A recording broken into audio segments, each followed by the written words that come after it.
안녕하세요. 포유환율연구소입니다. 최근 약 한 일주일 동안 한 2, 3차례 리스크 관리의 중요성에 대해서 얘기를 했습니다.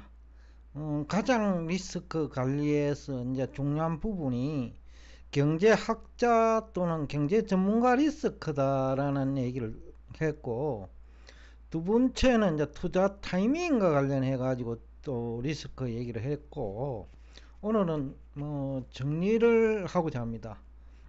일주일 만에 이것이 시적절한 내용인 것 같아요. 어저께 미국에서 이제 주가가 큰 폭으로 내렸죠. 다우존스, 나스닥, S&P 500 모두 큰 폭으로 냈죠.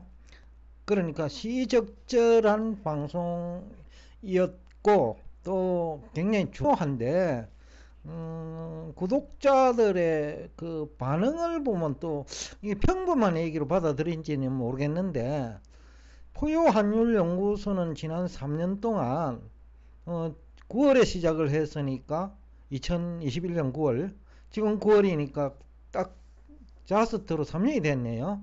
물론은 이제 8.15머니 출원까지 하면 2021년 1월부터인데, 포유환율연구소가 단독으로 유튜브 방송을 한 거는 2021년 9월이니까 3년이 됐는데, 3년 동안 가장 제가 중요시한 부분도 어떻게 보면 리스크 관리였어요. 그래서 이제 앞 시간에도 얘기했지만은 9차례 정도 매수해도 된다, 아니면 지금은 그 보유 주식을 매도해야 된다, 그런 포함한 못한 9번 정도 되는데, 결국 리스크 관리 때문에 이제 매도 의견을 낸 거죠. 매수만 해놓고 있으면 주식이라든지 라는 것이 이제 올랐다 내렸다 하잖아요. 또 어떤 거는 비정상적으로 오르고, 그렇기 때문에 이제 리스크 관리가 필요하고 또 매수 매도 타이밍이 필요한 거예요. 근데 이제 지금까지 방송 내용을 리스크 관리 관련 내용입니다. 요약하면 가장 중요한 건 이제 분석이다. 그래서 제가 경제학자, 경제 전문가 리스크를 가장 이제 치명적인 리스크라고 얘기하는 이유인데, 우선은 GDP 성장률을 알아야 그 주가 지수 전망이 나오죠. 경기가 망가지면 주가 지수가 내리는 거고, 그동안은 2021년 3월부터죠. 대부분의 국내외 경제 전문가들은 미국 경제 망가진다, 오히려 중국이 낫다, 그런 얘기를 했지만 그 분석에 실패를 한 거예요. 종목도 예외는 아니에요. 애널리스트들이 종목 분석을 하는데 밥값은 하는지는 모르겠어요. 몸값은 비싼데 밥값은 하는지 모르겠다. 애널리스트들이 금리 쪽도 마찬가지고, 환율은 아예 전문가가 안 보이는 것 같고, 지난 3년을 보면요, 국내는 그렇다. 그러니까 이 리스크 관리의 시작은 분석인데, 이코노미스트도 그렇고 애널리스트도 그렇고 분석이 안 된다라는 거예요. 그분이 박사이든지 아니면 외국 유학회가 상당히 실력을 쌓았는지는 알 수 없는데, 지난 3년간을 보면 우리나라에는 이 경제적 분석 능력을 검증받은 사람 거의 없는 것 같다. 그것이 주식이든 부동산이든 외환이든 GDP 관련 얘기든 전문가는 잘 안 보인다라는 거죠. 분석에 실패를 했기 때문에 또 리스크 관리는 당연히 실패할 수밖에 없고요.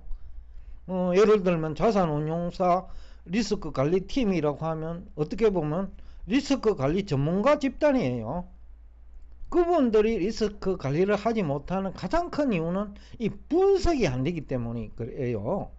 물론 그분들은 이렇게 얘기할 거예요. 이코노미스트가 분석을 잘 못하니까 우리는 큰 문제가 없는데, 이런 식으로 변명을 할 수 있겠죠. 그렇지만 이제 훌륭한 그리고 유능한 리스크 관리 팀장이나 팀원이라면 아까 이 분석 능력도 갖춰야 돼요. 즉 지식의 사각지대가 없어야 된다는 거죠. 예를 들면 경영학 박사도 경제학 공부해요. 또 박사 과정에 경제학이 필수예요. 경영학 교수도.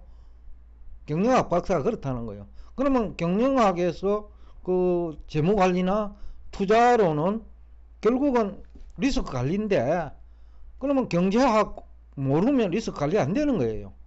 그래서 자기가 리스크 관리에 그 전문가라고 자부하려고 하면 경제 이론도 충분히 이해를 하고 있어야 된다. 그런 얘기는 충분히 가능한 것 같아요. 그 다음에 이제 적정 가격 수준 평가인데, 주가 지수도 적정 가격 수준이 있어요. 그때. 그래서 흔히들 애널리스트들이 향후 1년을 가지고 이제 뭐 주가가 어느 정도 PR이 어떻게 될 거다 이런 얘기 하거든요. 그러면 이제 상장의 매출액 전망이 가능해야 돼요. 그리고 또 전체 상장 기업의 매출액을 반영하는 GDP 성장률도 어느 정도 알아야 돼요. 왜냐하면 전체가 내리면 개별 주식도 대부분 같이 내리거든요. 그래서 포트폴리오는 큰 효과가 없다라는 거예요. 전체가 망가지면 포트폴리오에 의미가 없는 거예요. 뭐 또 개별 주가도 마찬가지고, 뭐 테슬라 얘기도 하고 엔비디아 얘기를 하는데, 제가 이제 뭐 계속 반복되는 얘기입니다만은, 테슬라는 이미 그 주당 1200불 할 때 그때 고평가된 거예요. 거품이에요. 그래서 제가 그 마이크로소프트 빌 게이츠 전 회장이 공매도할 때 성공할 거라고 한 거예요. 40% 넘게 빠질 거라고. 근데 지금 50% 빠진 상태가 1년 이상 유지되고 있거든요. 그러니까 그만큼 그때 테슬라 주가는 거품이었다는 거죠. 주가 지수가 많이 올라도 테슬라 주가는 힘을 못 쓰는 거예요. 그게 뭐냐면 결국 그 2021년 말 2022년 초 테슬라 주가 주당 1200불은 거품 투성이라는 거죠.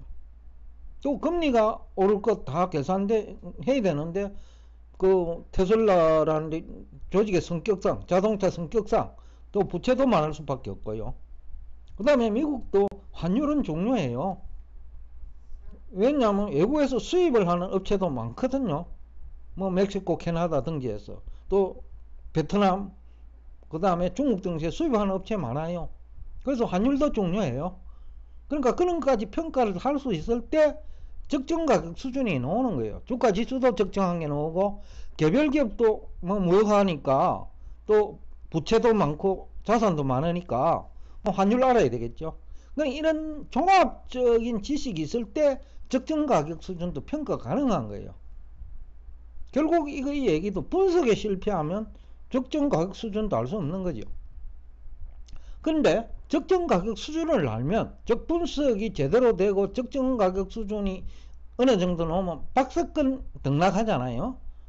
주식도 박스권 등락, 환율도 박스권 등락, 금리도 박스권 등락하니까 박스권 저점에서 매수하고 박스권 고점 뭐 한 10% 정도 잡을 수 있겠죠, 주식은. 그러니까 그 사이에서 매매를 하면 된다. 그럴 때는 기술적 접근도 가능해요. 그러니까 분석이 제대로 될 때 적정 가격 수준을 평가할 수 있고, 또 적정 가격 수준이 나오면 박스권 매매가 가능하다는 거예요. 리스크 관리가 가능하다는 거예요. 그 다음에 중요한 게 이제 투자 타이밍인데, 이거는 이제 뭐 엔비디아를 가지고 예를 들면 제일 쉽겠네요. 2022년 10월에서 2023년 1월 사이에 투자를 했다면 행제를 했겠죠. 그런데 그때는 뭐 다들 반도체 경기에 대해서 불확실하게 봤단 말이야. 근데 포유한율연구소는 AI 산업, 즉 4차 산업으로 갈 수밖에 없다. 미국 경제가 좋든 좋지 않든 시대적 흐름이다. 그러면 그 4차 산업의 중심에는 그 엔비디아가 있다. 테슬라는 4차 산업의 일부지만은 엔비디아는 4차 산업 전반을 관통하는 제품을 만들고 있다. 그래서 엔비디아라고 제가 한 기억이 지금도 생생하거든요. 그러니까 투자 타이밍이 바로 이동평균선만 가지고는 실패할 수 있어요. 큰 흐름. 언젠가 제가 얘기했을 거예요. 자본주의 역사는 기술 혁신의 역사예요. 그래서 1차 산업 시대, 2차 산업 시대, 3차 산업 시대, 4차 산업 시대로 분류하는 이유이기도 해요. 그러니까 투자 타이밍을 선택할 때는 뭐 이런 것까지 다 감안을 해가지고 접근해야 된다. 그런데 단순히 이동평균선만 가지고 접근하면 뭐 실패 확률이 높다라는 얘기를 하고 싶습니다. 어떻게 보면 투자 타이밍이 투자에 있어서는 알파이면서 오메가예요. 시작이면서 끝일 수 있다고요. 이것만 잘하면 성공하는 거예요. 근데 이거 쉽지 않거든요. 앞에서도 얘기했지만 2022년 10월에는 공포 분위기. 근데 최근에 주가지수 거품 논쟁이 있으니까 너도 나도 뭐 엔비디아 얘기하고 아직도 미국은 문제없다는 식으로 해가 그 마지막 그 조금 올라가는 걸 받아 먹으려 하다가 당하는 거예요. 그러니까 주식은 지금은 투자를 할 때가 아닌 거예요. 지수를 놓고 보면. 일부 조금 올라가는 걸 보고 게임하는 것은 위험하다. 장기적인 관점에서 본다면 최근 3년을 보면 2022년 10월이 가장 주식 투자의 적기였다. 즉 리스크는 작고 기대 수익률은 아주 높을 때였다. 근데 그 당시에는 다 그렇게 얘기를 안 했거든요. 뭐 리스크 관리 팀에 근무하는 사람도 똑같은 얘기 했을 거예요. 지금 한다고? 지금 투자한다고? 미국 경제 망가진다는데? 또 미국 달러가 올라간다는데 지금 한다고? 미국에? 뭐 리스크 관리 요원도 그런 얘기 한다니까요. 그래서 이제 이게 지식에 사각지대가 없어야 된다는 얘기고, 또 2022년 10월에 엔비디아를 해도 그때도 120불에 해가 100불 갈 수 있어요. 그러면 약 한 20% 손실이죠. 그러나 지금 엔비디아에 투자하는 것보다는 훨씬 더 그때가 안전하고 기대 수익률도 높다는 거죠. 장기적인 관점에서 보면. 그래서 투자 타이밍 선택도 지금 여러분들의 어떤 투자 철학하고 포유 환율연구소의 투자 철학은 달라요. 최근에는 얼마 전에 제가 그 세미나 할 때 그 곡물 중에서 그 옥수수 얘기를 했거든요. 한 6개월만 가지고 있으면 그게 다른 것보다 나을 거다. 물론 그 과정에 뭐 손실이 있을 수 있어요. 이것도. 그러나 1년을 놓고 보면 주식보다는 안전하다는 거예요. 그런 측면에서 투자 타이밍을 선택하는 것도 하나의 방법은 될 수 있다라는 얘기를 하고 싶고, 그 다음에 이제 추격 매매 금지. 제가 뭐 여러 차례 강조를 했는데 뭐 다수는 욕심 때문에 또 차트 분석을 하기 때문에 이게 통제가 안 돼요. 올라갈 때는 엄청 올라갈 것 같고 내려갈 때는 많이 내려갈 것 같고, 그리고 또 경제 전문가들이 또 그런 얘기를 해요. 조금 내려가면 막 또 미국 경제 침체 빠지면 이제 많이 빠질 거다. 뭐 이런 얘기 하거든요. 그러니까 현혹될 수기는 쉬워요. 그렇지만 이제 큰 분석에서 문제가 없다면 또 박스권 매매도 가능해요. 왜냐면 대부분의 뭐 주식, 채권, 외환, 부동산도 마찬가지요. 박스권에 등락해요. 그러니까 적정 가격 이상에서 추격 매수 하지 말고, 또 적정 가격 이하에서 추격 매도는 하지 마라. 대단히 위험하다. 그러니까 지금 이거 네 가지, 뭐 이외에도 뭐 여러 가지 아까 뭐 중요한 얘기들 많이 있어요. 그 투자하고 있는 중에도 또 리스크 관리 가능하거든요. 조금씩 이제 뭐 비율을 조정하는 방법도 있고, 그것이 재무 관리나 투자론에서 기술하고 있는 그런 리스크 관리보다는 오히려 안전할 수 있다. 그런데 지금 제가 얘기한 이거 너댓 가지 얘기를 관가해버리면 투자 이론이나 재무관리 이론에 의해서 기술하는 리스크 관리 방법도 무용지물이다 라는 얘기를 하면서 최근 뭐 일주일 동안 리스크 관리에 대한 얘기를 여기서 마무리를 짓겠습니다. 오늘도 끝까지 경청해 주셔서 대단히 감사합니다.